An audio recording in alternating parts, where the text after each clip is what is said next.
I don't remember picking up a rope for the first time. I grew up in the household where practice equals perfect, and the more you practice, the better you are. You rope the dummy 100 times before going to bed, and you catch it every time, or you start over at one. I was roping a lot. Before Taylor Munsell became a staple at the top of the breakaway world standings, she was a team roper. She practiced and competed so much as a kid that a shoulder injury almost ended her career before it even began. I was playing basketball, and that's where I really started to notice it. I could tell a perfect shot because it comes off your fingertips. And then I started not being able to feel the shot come off my fingertips type of deal. And that's really where I started to notice it. We started going to doctors, and of course doctors were like, you're a girl. Girls don't have these issues. Girls don't develop this kind of muscle. They can't have this. We end up going to the thoracic doctor in Oklahoma City. He lifts my arm above my head, feels for my pulse, and it instantly loses my pulse. And he's like, yeah, this is bad. He said, going forward, you could throw a blood clot, you could lose your arm, you could have a stroke, like it could cause a lot of things. The diagnosis of what I had was thoracic outlet syndrome. 2 weeks after graduating high school and 2 months before going to college on a full-ride rodeo scholarship, Munsell went into surgery to save the future of her roping career. They put me under, they went in through my armpit, they cut into my chest, they took out the top rib on the right side, debrided a bunch of torn up pec muscle from rubbing on the top rib, and then they also did a rotator cuff repair while they were in there. I woke up and he came in and he asked me how I was doing, and I said, I feel like I got in a knife fight and I ran 200 steers. He said, well, you did get in a knife fight and I won and you lost. I was not so much worried about rodeo because breakaway wasn't a pro rodeo sport at the time, or pro rodeo event, but I was on a full ride rodeo scholarship and I couldn't afford college without that scholarship. Stockton Graves, the rodeo coach at Northwest Oklahoma State University, upheld Munsell's scholarship despite the injury, but he asked that she focus on breakaway roping rather than team roping. Munsell had to relearn how to use her shoulder and how to master a new event.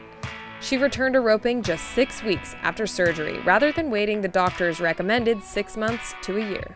Working out and having shorter, more intentional practice sessions in the arena helped make this possible. Nothing would stop her from entering rodeos. One of the best things that happened to me, I was going to an amateur rodeo and I was hauling with a guy from Alva. His name's Joe McCubry, and he had had an issue where he had had a surgery or something, an injury, and they said, all you'll ever be is about 75% or something. And that's what the doctors had told me with mine. They said, you'll only ever be 75%. That's your best you'll ever be with your shoulder. And he said, yeah, they're talking about the average person, and you aren't average. That just opened my mind so much to it, and that this didn't put a ceiling on my capability at all. With my shoulder, I don't think I'll ever be 100%. There's tons of issues with it still, aches and pains and still nerve damage and whatnot. I still don't have full feeling in the arm. It's constant that I do rehab. I still work with the same physical therapist. I have a massage therapist. I go to the trainers and rodeo sports med at almost every rodeo. There's a lot of maintenance I do on my own to keep up with it, working out. A lot of the small things are like I always sit on the left side of a plane. I don't sleep on my right shoulder. I always make sure whatever I do, I don't sleep on the right shoulder. I don't drive with my right arm. I don't lean on my right arm when I drive. There's a whole bunch of things that have just become mindful for me now to save it. Thankfully, I had all this happen before my career started. Munsell qualified for the National College Finals Rodeo her junior year, where she set an arena record.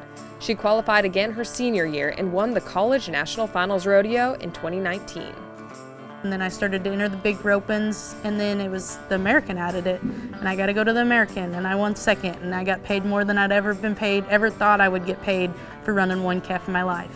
And I was like, hey, I could do this. I could do this in the future. I could make a living with a rope.